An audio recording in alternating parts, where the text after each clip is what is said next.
Oke, perkenalkan, nama saya Jeremia Praska dengan NIM 2202 110606329 dan juga bersama teman saya itu Agriawan Amrang dengan NIM 2202 1106257.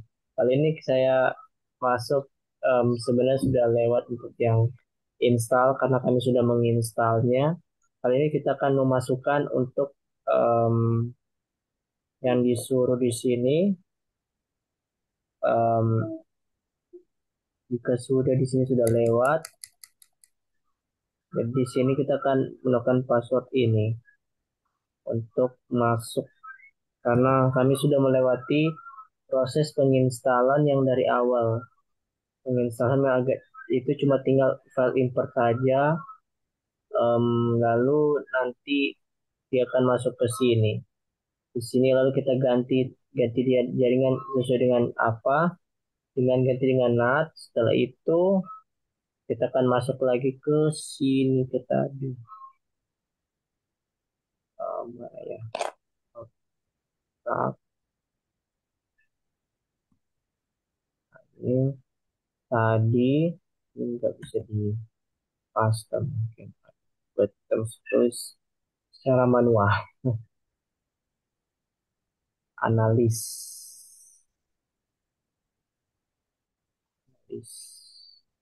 Analis.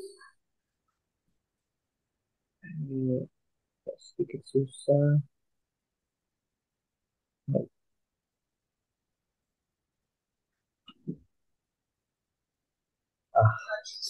An Anna LYST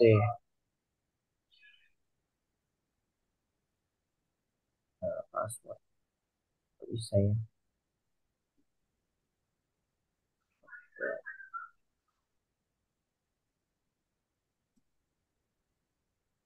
Wah, bentar. Um,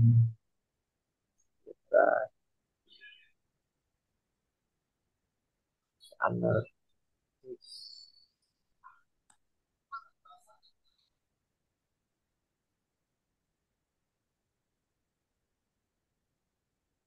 Ana L Ana LYST Ana LYST Ana LY. Oh wait, oh CyberOps, sorry, maaf passwordnya salah. Passwordnya cyber.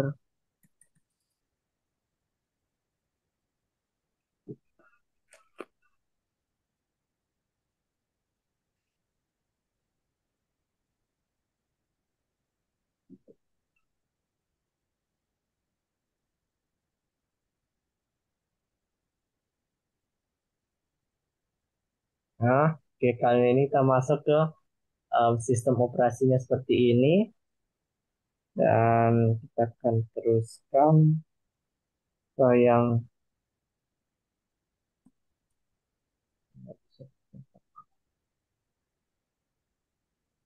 agak berat. Sesudah dan mail bla bla bla spesial, lalu kita show desktopnya tadi bisa. Lalu kita pilih di sini,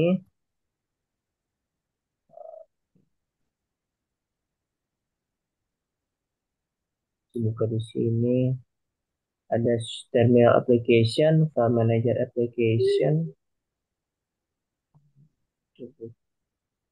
browser, browser di sini.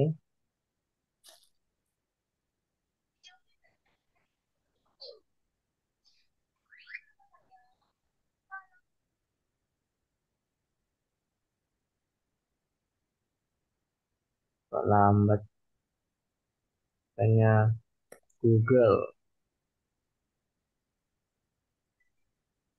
Google, Google lah jadi 6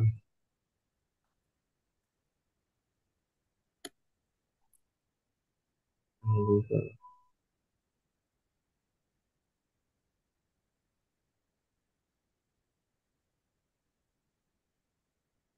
Ah,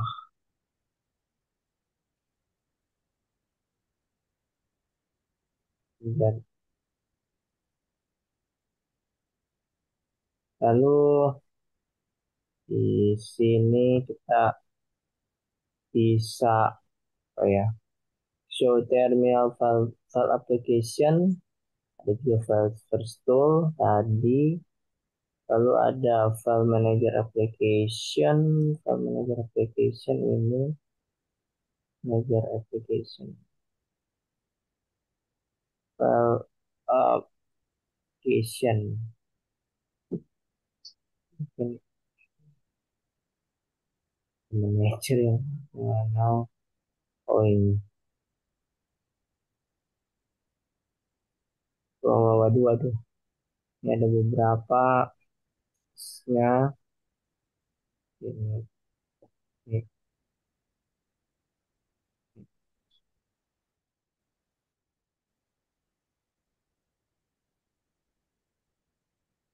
bisa di X mungkin. Oke, setelah itu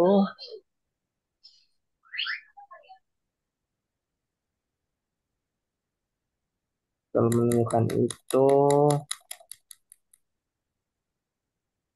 oke, kita akan ke application menu,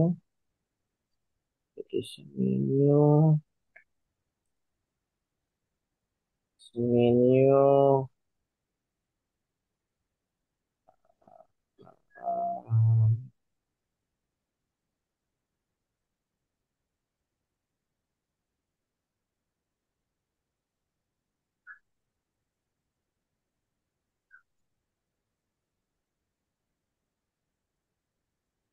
menu,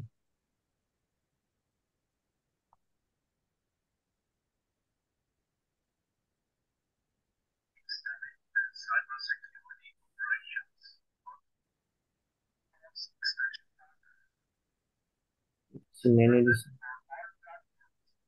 ada beberapa. Lalu CyberOps.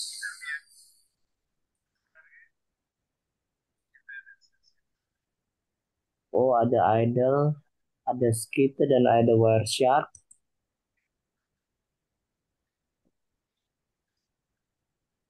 Ada di sini ada Wireshark dan beberapa. Lalu kita akan ke terminal emulator.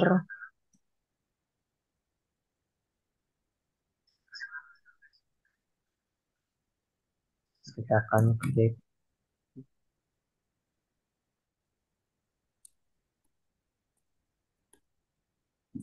nggak bisa.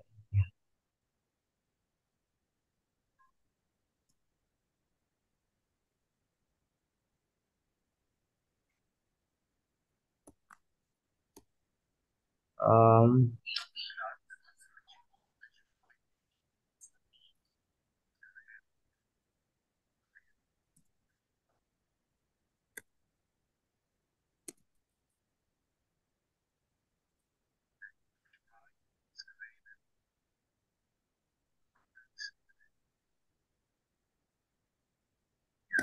sih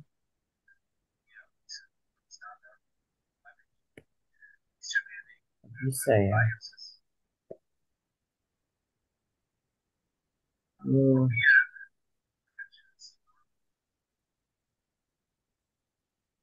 di sini nggak bisa.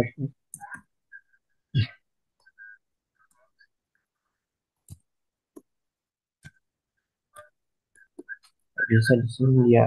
Orang nggak bisa tekan IP address karena ini keyboard saya di sini i-nya ke angka 5, jadi setiap waktu kata i sini ada 5, jadi tulisan A-nya di sini. Cuma beberapa tulisan W yang jadi. Oh,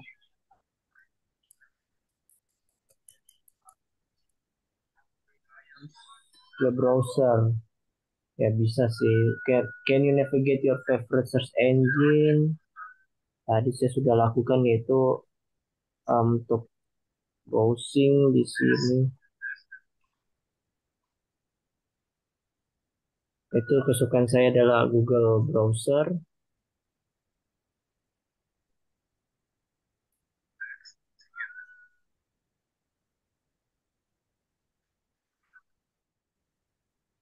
Hmm,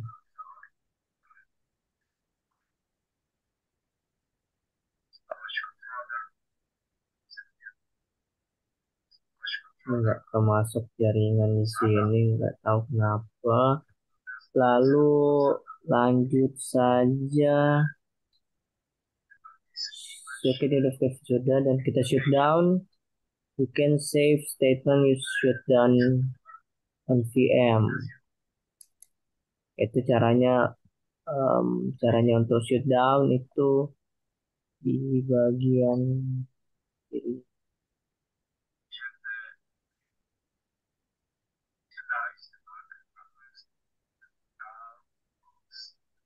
Ya.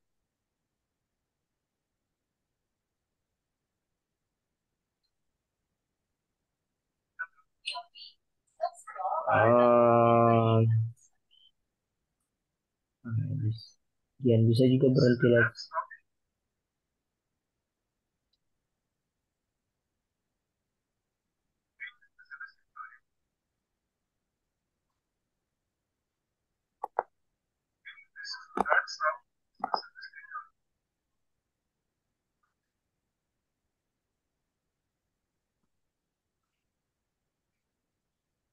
Bisa juga eksini sih sebenarnya. Oh ini bisa kita shutdown seperti yang ada di sini. Terus jadi kita akan shutdown. Kita bisa shutdown tadi analis, kita bisa shutdown.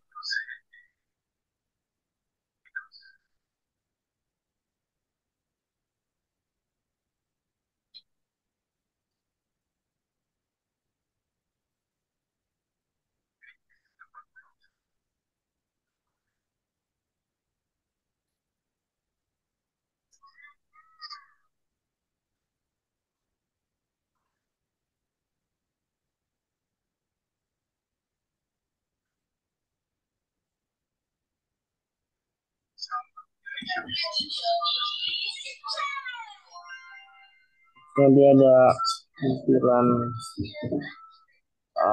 di sini shutdown. Cuma ada bagian begini sih untuk close. Mungkin muncul begini. Kalau kita bisa rebooting.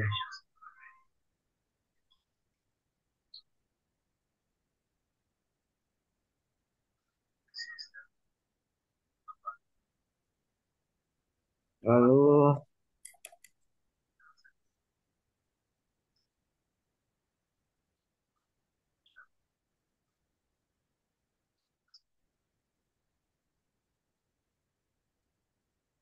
ini ada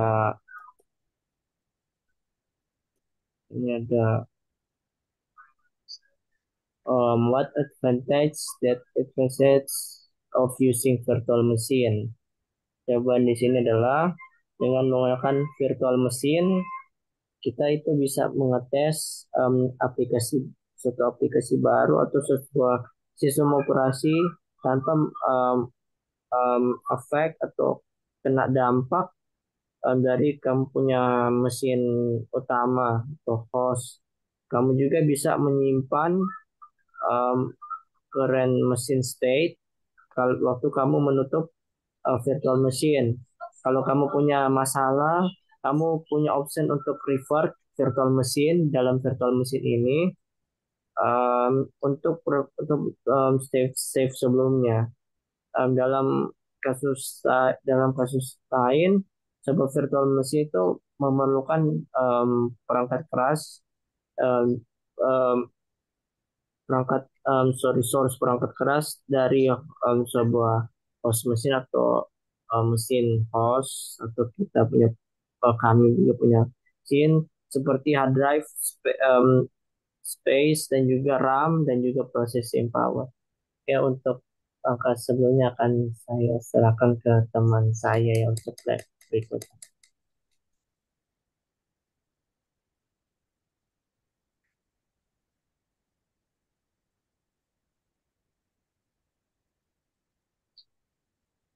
Baiklah, pada pembahasan terkait dengan materi di sini, pembahasan pertama yaitu lab cyber security case studies. Nah, pada lab ini kita akan menjelaskan tentang eh, studi kasus keamanan cyber. Di sini, di bagian objektif ini, tujuannya adalah meneliti dan menganalisis insiden keamanan cyber. Di sini bisa kita lihat di bagian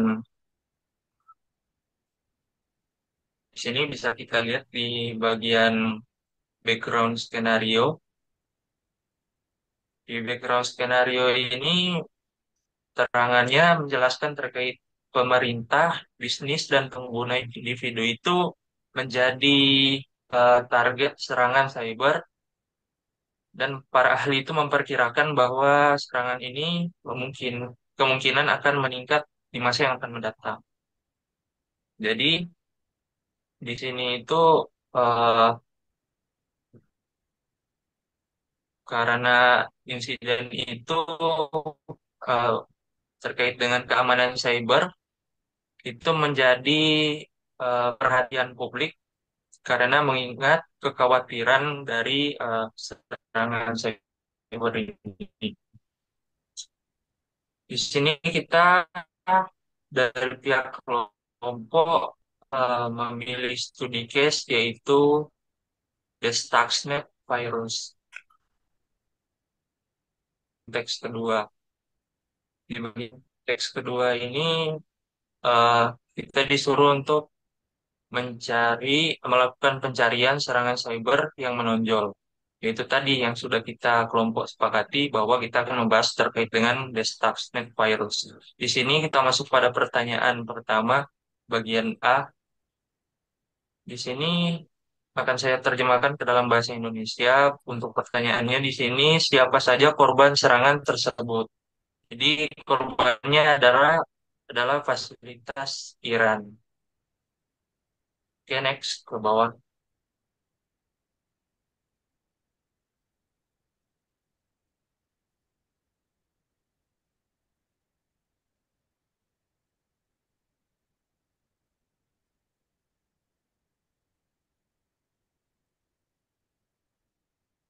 Kita masuk pada pertanyaan bagian B. Di sini ditanyakan teknologi dan alat apa yang digunakan dalam serangan tersebut. Jadi, teknologi dan alat yang digunakan dalam serangan ini adalah Stuxnet itu adalah merupakan malware pertama yang dimana menginfeksi perangkat target melalui drive USB. Dan untuk menanyakan kapan serangan terjadi di dalam jaringan. Jadi serangan itu terjadi.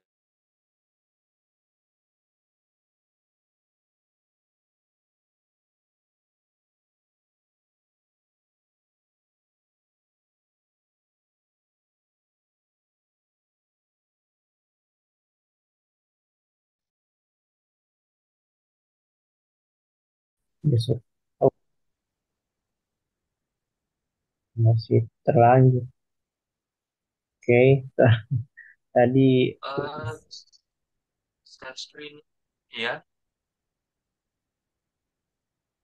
ada share screen tadi apa hilang, baru ada recording, Bang, kalau stop yang lagi. terakhir itu boleh, yang terakhir yang paling bawah itu kan belum isi. Boleh Bang isi lewat Bang lewat share screen ya yang Bang ada kirim yang bahasa Inggris itu yang nomor 5 itu nanti Bang jelaskan. Boleh? Kan Bang pakai laptop toh? Oke. Yang Nah, mana yang mana? yang terakhir. Nanti yang paling bawah kan kosong nanti Bang jelaskan pakai share screen. Ini masih sampai 4 masih boleh. Oke, lanjut. Oh, jadi kita jelaskan yang mulai dari mana ini? Ini di sini, yang di sini kan. Tunggu, belum kasih apa ya? Remote control. Oke. Ya. Enggak, biar Jo, ngana Jo Bang yang apa? Oh iya. Oke, baca silakan. Baca silakan. Oke, baiklah, kita masuk pada pertanyaan. bagian B. Di sini eh, saya akan terjemahkan ke dalam bahasa Indonesia. Jadi kurang lebihnya pertanyaannya itu tentang eh, teknologi apa yang digunakan dalam serangan tersebut. Jadi Stuxnet itu adalah malware pertama yang menginfeksi perangkat target melalui drive USB. Untuk pertanyaan yang bagian C, di sini eh, ditanyakan kapan serangan terjadi dalam jaringan. Jadi Stuxnet itu sendiri dikembangkan pada 2005, pada tahun 2005 dan mulai menyerang pada bulan Maret 2010. Baik, kita lanjut ke pertanyaan di bagian D. Di sini ditanyakan sistem apa yang menjadi sasaran. Jadi yang menjadi satu target utama dari virus berjenis Iran dan program program nuklir Iran. Oke, next lanjut ke selanjutnya.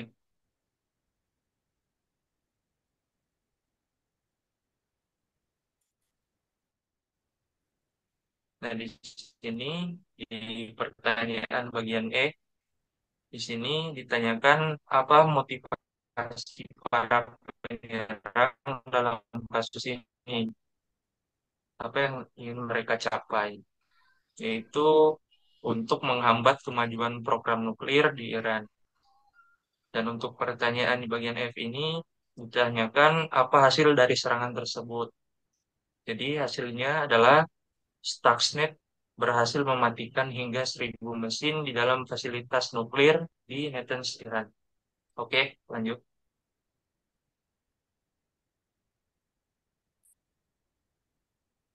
Lanjut ke slide berikutnya.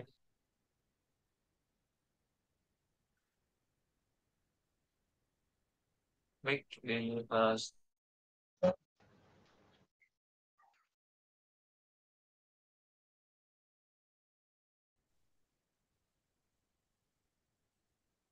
Masa. Oh, halo, spot. tes tes. Iya, iya. Bentar ya, saya tahu. Oh, attack itu di bagian step ke 5.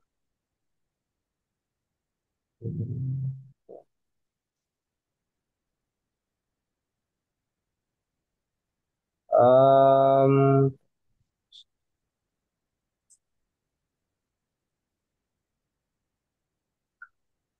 Sabar.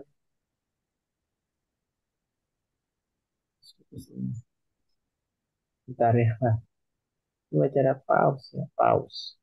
Eh,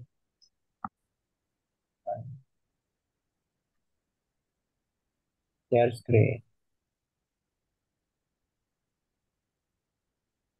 Oke, sudah di sini. Oke, lanjut.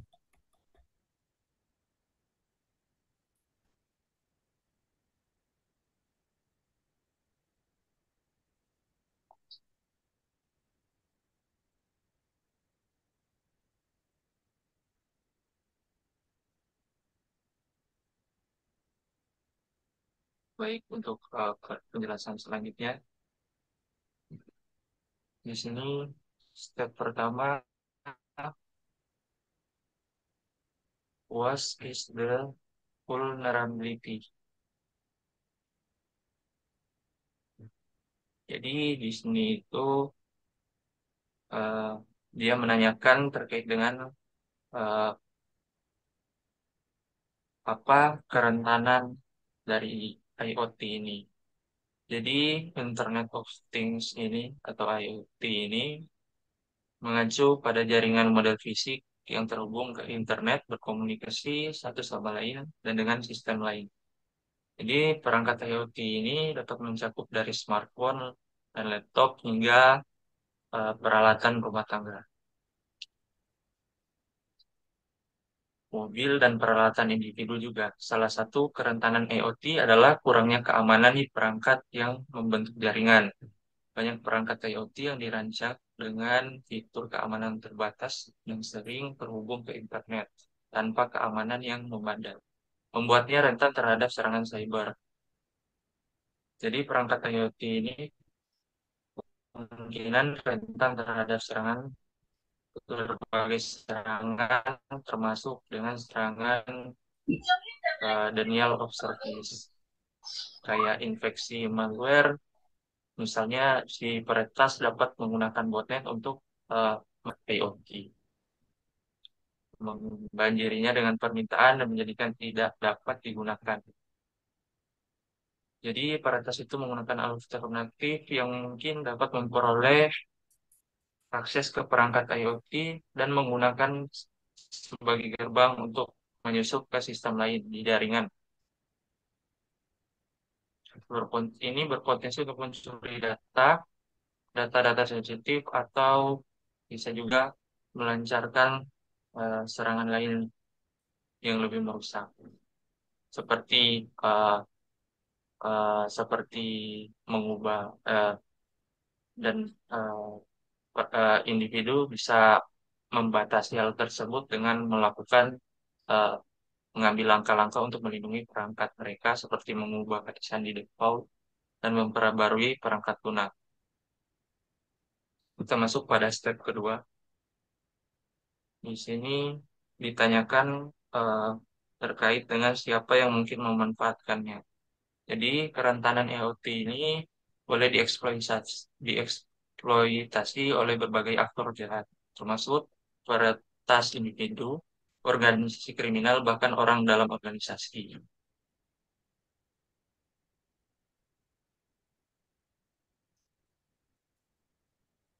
Jadi eh, kita masuk pada step ketiga, mempersingkat waktu saja. Lanjut ke step ketiga. Di step ketiga ini, di sini ditanyakan why does the vulnerability exist?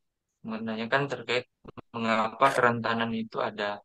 Jadi kerentanan pada IoT ada beberapa alasan. Kurangnya fitur keamanan, banyak perangkat IoT dirancang dengan fitur keamanan terbatas, akibatnya mereka lebih rentan terhadap serangan cyber.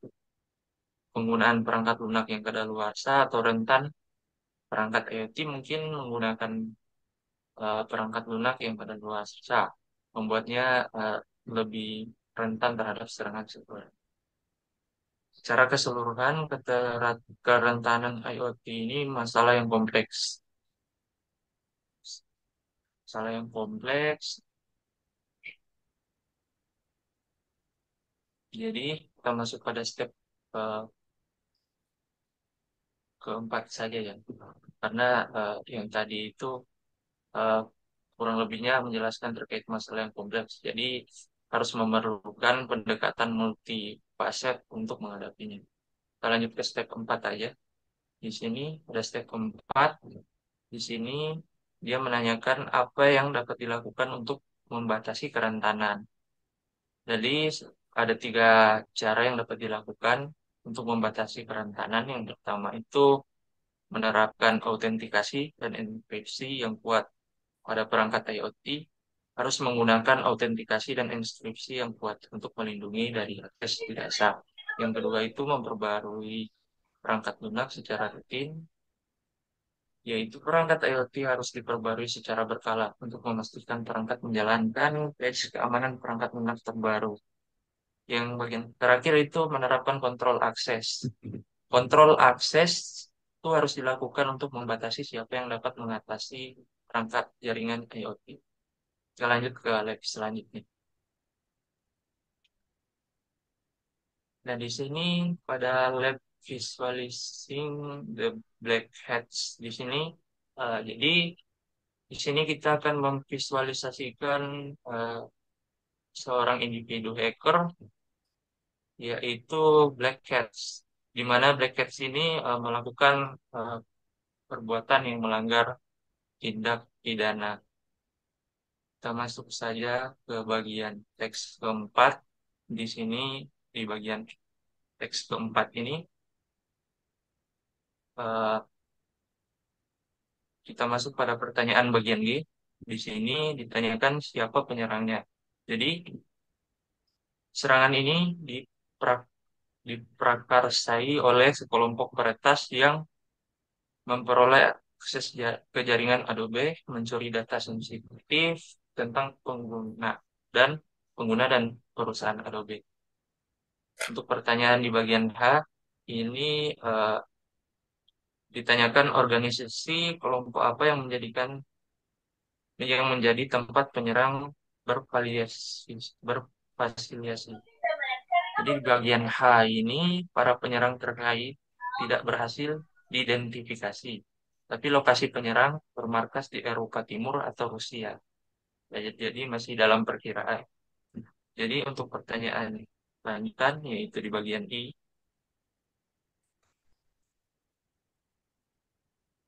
Untuk pertanyaan di bagian I ini ditanyakan apa motif dari penyerangnya. Untuk jawabannya adalah untuk menghasilkan uang dengan menjual kartu kredit dan informasi berharga lainnya di pasar gelap. Di pertanyaan J, pertanyaan J ini ditanyakan metode serangan apa yang digunakan. Jadi di sini jawabannya tidak dijelaskan, namun si penyerang ini mendapatkan akses ke jaringan Adobe dan mencuri data sensitif.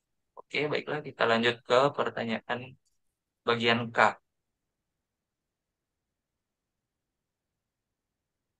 Apa target dan kerentanan yang digunakan terhadap bisnis tersebut? Jadi target dari serangan cyber Adobe tahun 2013 ini adalah perusahaan Adobe dan properti keuangan dan properti intelektualnya. Para penyerang mendapatkan akses ke server Adobe dengan mengeksploitasi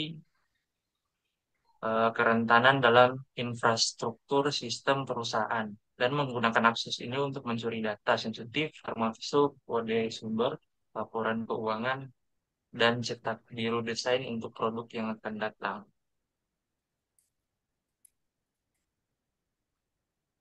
Baiklah, lanjut ke pertanyaan bagian Oh bang, bang, I. bentar mau nanti kasih apa stop dulu nanti lanjut. Ini udah tinggal 1 menit. Jadi Iya, di sini bang tunggu. di bagian I ini, Si kan sepau sih nanti coba lanjut itu masih yang oh sama. iya, so di bagian I, no? Iya, iya. Oh 1 menit Bagian sih. satu, I itu. Tunggu bentar sih nanti saya keluar ulang. So 1 menit soalnya Oh disuruh iya, iya, rekaman nih. Oh, bentar ya. Ah, iya. iya mas. Hmm. Oh, kayak ini cara mau untuk. Oh, oh iya, iya. Nanti lanjut lagi. Hmm. Iya, ya, Jadi, oh, oke, no. iya Tapi nanti ya. ada harus pakai sambung-sambung gitu kan dia di video nanti. Ih, cuman enggak, cuman tuh sungguh cuma pakai semprit.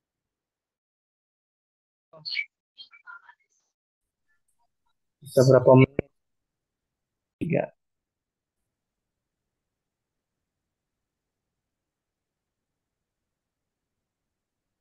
Baiklah, kita masuk ke pertanyaan selanjutnya yang bagian eh, I.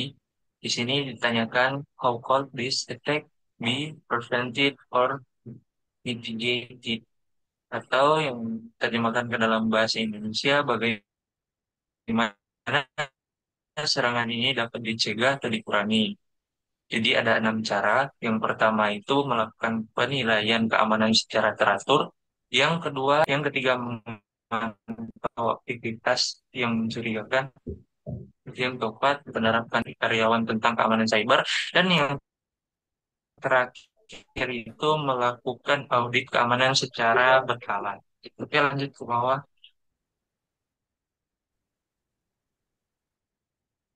Lanjut ke selanjutnya.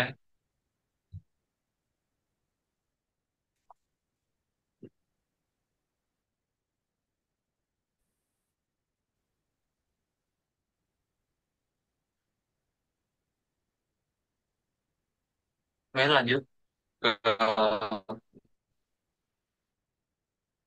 ke Teks selanjutnya.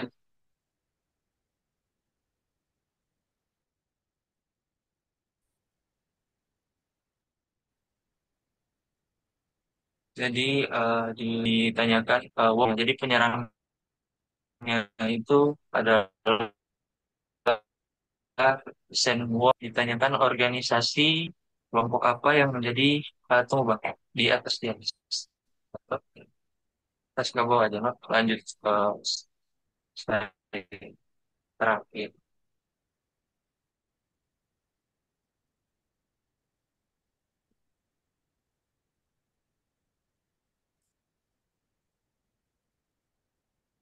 Oke, kita masuk di lab terakhir, yaitu lab becoming independent. Jadi pada lab ini kita bertujuan untuk meneliti dan menganalisis apa yang diperlukan untuk menjadi seorang network defender. Jadi eh, perlu dijelaskan terlebih dahulu bahwa eh, network defender itu dalam keamanan cyber adalah seorang defender individu yang bertugas untuk melindungi sistem jaringan dan data dari ancaman cyber seperti malware, phishing, serangan di virus DDoS, dan serangan lainnya. Oke, lanjut ke step ke satu. Tadi pada step ke satu ini,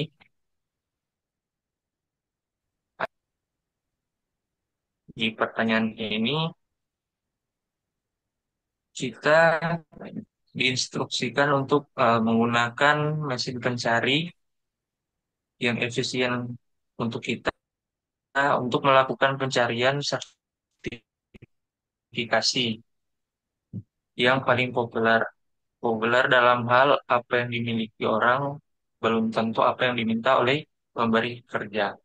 Jadi di sini saya sudah coba cari jawabannya terkait yang A ini. Jadi jawabannya sendiri adalah sertifikasi yang paling populer adalah ANSI, ICO, dan ISO 9000. Nah, sertifikasi adalah dokumen yang dikeluarkan oleh otoritas yang menerbitkan untuk membuktikan kualifikasi seseorang untuk fungsi, pekerjaan, atau tujuan tertentu. Golongan orang tersebut atau tujuan khusus lainnya. Otoritas yang tidak memberikan sertifikasi juga dapat menerbitkan sertifikasi. Masuk pada pertanyaan bagian B. Di sini disuruh pilih tiga sertifikasi dari daftar di atas dan berikan detail lebih lanjut di bawah ini tentang persyaratan persyaratan sertifikasi pengetahuan vendor, sertifikasi vendor atau netral. Jumlah ujian untuk mendapatkan sertifikasi persyaratan, ujian, topik yang dibahas, dan lain-lain. Jadi di sini jawabannya yang sudah saya cari tadi, yang sudah kami kelompok cari tadi, yaitu sertifikasi tersebut mengharuskan organisasi TI untuk mengikuti spesifikasi ini. Selain itu, beberapa vendor menerbitkan standar yang telah dirancang berdasarkan standar ISO. Ini ISO adalah organisasi internasional untuk eh, standarisasi, tetapi banyak sertifikasi lain yang tersedia. Standar ISO atau standar yang dirancang dengan baik, yang menyediakan kerangka kerja yang tepat untuk penilaian dan manajemen risiko dalam lingkungan AI. Kita masuk pada step kedua. Jadi eh, pada di step kedua di dua ini eh, kita diminta untuk menselidiki posisi yang tersedia dalam bidang keamanan cyber. Sini kita masuk pada pertanyaan bagian A. Pertanyaan bagian A di step 2. Iya.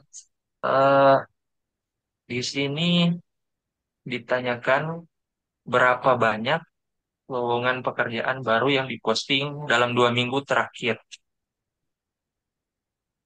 Jadi jawabannya pekerjaan yang ditampilkan adalah arsitek keamanan untuk perusahaan keamanan komputer di Eropa dan arsitek keamanan AI untuk perusahaan global.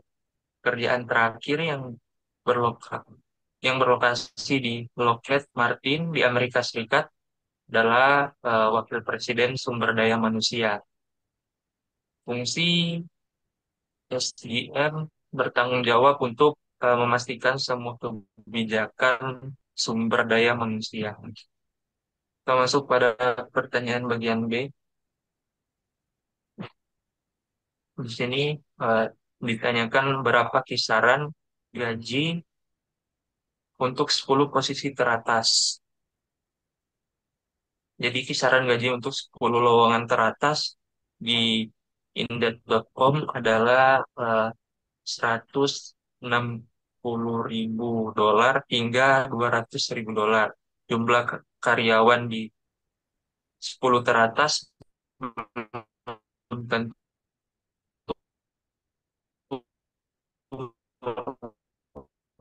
akan jumlah karyawan di perusahaan tersebut.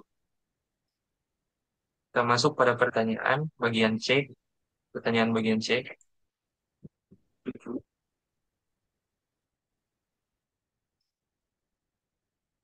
Masuk pada pertanyaan bagian C. Nah, di pertanyaan apa saja kualifikasi paling umum yang dibutuhkan oleh pemberi kerja.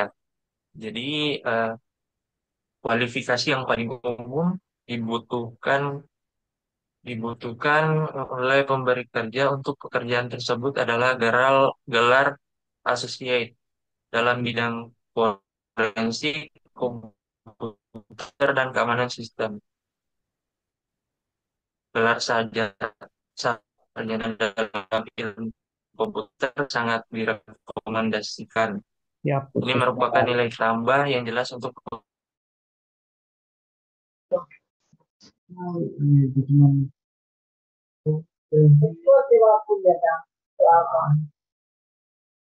Hah? Boleh, boleh, boleh. Oh iya, sorry. Ya, boleh, boleh.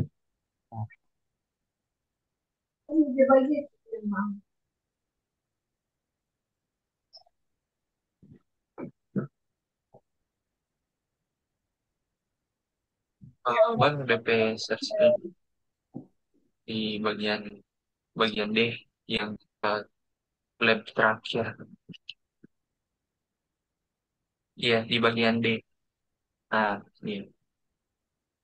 Di bagian D ini, di sini ditanyakan, di bagian D, di sini ditanyakan sertifikasi industri apa yang dibutuhkan oleh para pemberi kerja ini. Jadi, sertifikasi industri yang dipersyaratkan oleh para pemberi kerja ini adalah organisasi standar internasional atau yang disingkat dengan ISO.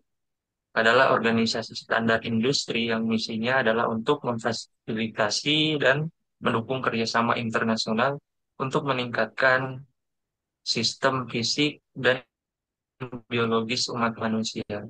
Oke, lanjut di pertanyaan bagian E.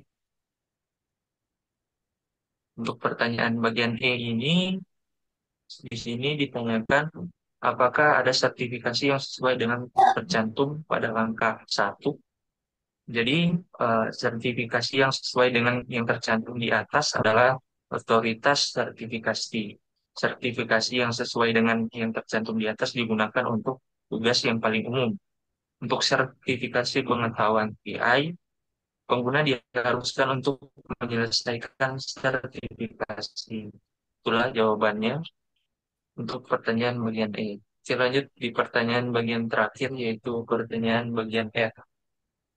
Jadi di pertanyaan bagian F ini kita disuruh untuk selidiki sumber daya daring yang memungkinkan Anda menguji keterampilan peretasan Anda secara legal. Alat-alat ini memungkinkan seorang pemuda dengan pengalaman keamanan cyber yang terbatas untuk mengasah keterampilan pengujian penetrasi mereka, seperti Google Gruer atau eksploitasi dan pertahanan aplikasi web. Jadi di sini jawaban dari pertanyaan dari penyelidikan di bagian F ini, sumber daya adalah sumber daya daring yang memungkinkan kita menguji keterampilan meretas secara legal, seperti Google Cruier, layanan penguji daring gratis, dan situs pelatihan peretasan resmi Hacker Academy. Di situ memberi kita landasan yang baik untuk memulai perjalanan meretas. Jadi sumber daya tersebut juga membuka peluang baru bagi eh, para peretas untuk menunjukkan keterampilan mereka. Ini itu saja jawaban dari eh, pertanyaan bagian F yang terakhir. Oke, baik. Itu sekian dari presentasi kelompok kami. Terima kasih.